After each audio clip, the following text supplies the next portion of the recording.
Hi, this is David Ross, and I'm here to showcase my entry for the Nucamp Honor Graduate Program for the Full Stack Bootcamp. The goal of this project, in other words, the MVP, was to create a website that provides news updates from various sources, is user customizable, and is searchable, meaning users can do searches for specific terms or phrases. On startup, users will be greeted with the main page, which will offer a default view and a set of news suggestions. The images and news are all provided by the News API, and in some cases, where the picture is unavailable, the website will insert a random AI-generated image in its place. These suggestions are not region-locked, so they will respond to changes in the region drop-down box. In addition, users will have the option to type in a custom search term or use one of the pre-populated search recommendations below. Once a search is performed, users will be directed to the search page where they may view their results.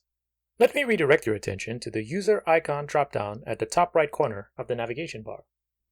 When a user clicks this, they will have the option to log in, which will allow them to utilize a completely customized view for their homepage. Let's take a look. The user clicks Sign In, is prompted to log in using their credential, and, once successful, will be presented with their customized view.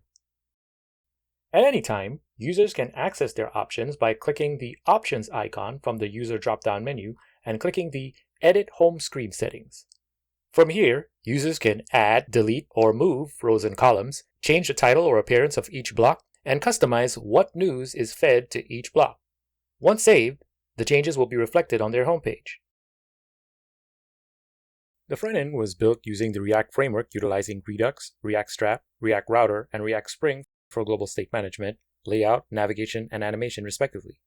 Meanwhile, the backend is built on the Express framework and utilizes MongoDB and the Mongoose library for storing and retrieving the user's preferences on the cloud. Let's begin with the Redux store, since this is where everything begins. Any changes to information in the store can trigger subsequent updates in the app. It has 4 different reducers and their accompanying slices: news, settings, user, and cache. On startup, the app component renders the main components, header, footer, nav menu, and routes nested components representing the different page views. Each one of the page components is built with their respective feature components, and these with components of their own. The home page, which is the first view, will load the settings from the Redux store, and using those settings, we'll use a map function to lay out these news style components, which acts as a container for the features. The news style uses the settings to figure out what type of components to load inside of it, and passes some of the attributes to the feature components. Now the feature components themselves take these parameters such as ID and use that to access the Redux store news data specific to that component and display it to the user.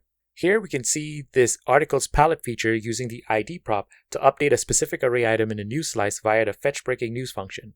This dispatch function is actually an asynchronous thunk that will receive the search criteria from the news feature and perform the server request for information. Once the request is fulfilled, the news data is received in the form of a JSON object where it is then parsed and stored in the Redux store, which will trigger the news feature to update, displaying the news. The user's custom preferences are loaded when they log in. The drop-down menu for logging in has a ternary statement that displays a different menu depending on the login status. When the user submits their information, it dispatches the attempt login thunk, which accesses the login endpoint.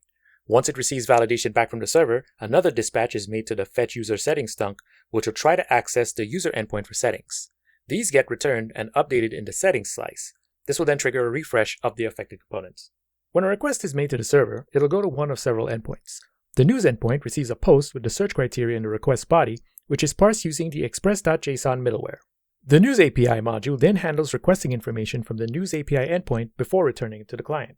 The login endpoint receives the user's credential and returns a JSON web token that's used to authenticate future requests. This authentication is handled by the Passport library, which also handles user creation and password hashing at the sign-up endpoint. Since a user's ID is stored on the token, this can be used to access specific information at the settings endpoint without using request parameters. Both the settings and user endpoints utilize functions in the DB Handler module to access and modify database entries.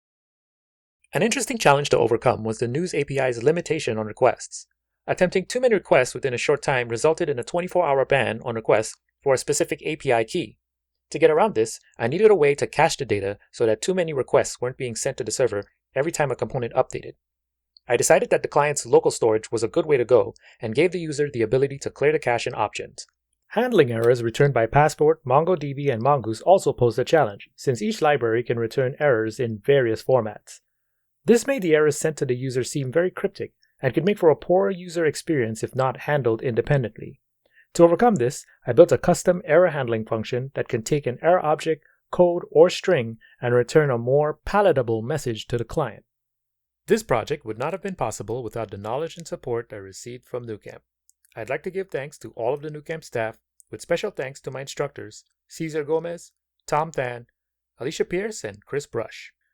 I would also like to give thanks to Samantha Johnson, Zach Beecher, and Brian Stricker for their mentorship and support throughout the course. If you would like to view this project yourself, you can find it on github.com/davidross85 under the News Server and React News API repositories. Or you can visit davidross-web-portfolio.web.app to get more information or see upcoming and past projects.